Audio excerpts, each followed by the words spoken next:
Vaso, velo ahí. Velo ahí. Velo ahí, velo ahí. Dámela la pedra. César, no te metas, César, no te metas, César, no te metas, no te metas. No te metas, déjalo, no lo metas, no te metas. No me vayamos. Sí mismo. César, no te metas, César, que te puede traer problemas, no te metas, no te metas, que te va a traer problemas eso. Ya, Buena eso te puede... freca. ¿Qué cogió Yo conmigo? le traigo dinero cuando a mí me da la Yo gana. paso por ahí y tú estás mirando. Azarosa. Por freca que es usted. César, echa para acá que te puede traer problemas eso. Eso te puede traer problemas. Una freca. Nada más que no pase por ahí que tú miras. Mirando a carecopeta, el diablo, camba, el diablo. Yo a ti no te he cogido hombre, tú sí cogiste los hombres ajenos. Vagabunda. Vagabundo es usted. Yo nunca he vagabundeado. Déjalo, César. Rastrera. Déjalo. No me vive chineando. Yo no, con usted no me pongo. Ya, ven, vamos. Yo con usted no me pongo, Una coño. galleta, una galleta. Corrígese, Coño. corríjase, coño. Corrígete tú. Corríjase, Ya, coño. váyase para la No, casa. usted coño nunca. Y es el diablo, camba, el diablo. Tú, jovencita. Si yo estoy de 15 para ti. Azarosa, que tú eres una azarosa. Más que tú nada. Yo No te quiero cojo saber de coño ti. y demás. No quiero saber de ti.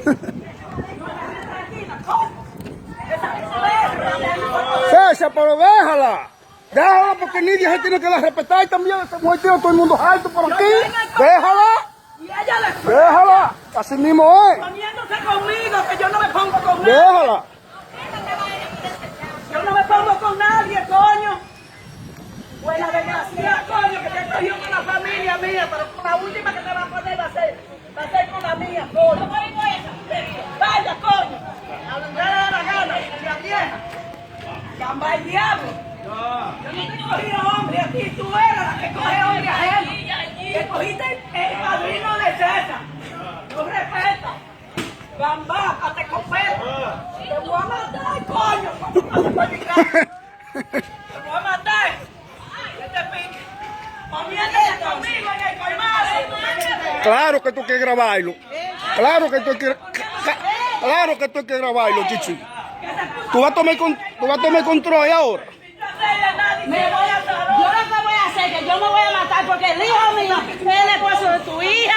Eso es una vergüenza muy grande. Pero es ella. Ella, Pero ahí. ¿Quién te dijo a ti? Esto no se sabe quién es. ella fue, yo estaba en España y mi madre le dijo que yo era la mujer más zarosa. Ella hace tiempo me ha dado mucha querella y yo no quiero decir. Wow, wow. No, porque no, mira, Vamos, que vamos. mira, Ya. yo no me pongo con nadie. Déjame eso, esposo. Déjame esa de... Ahora somos tú. y-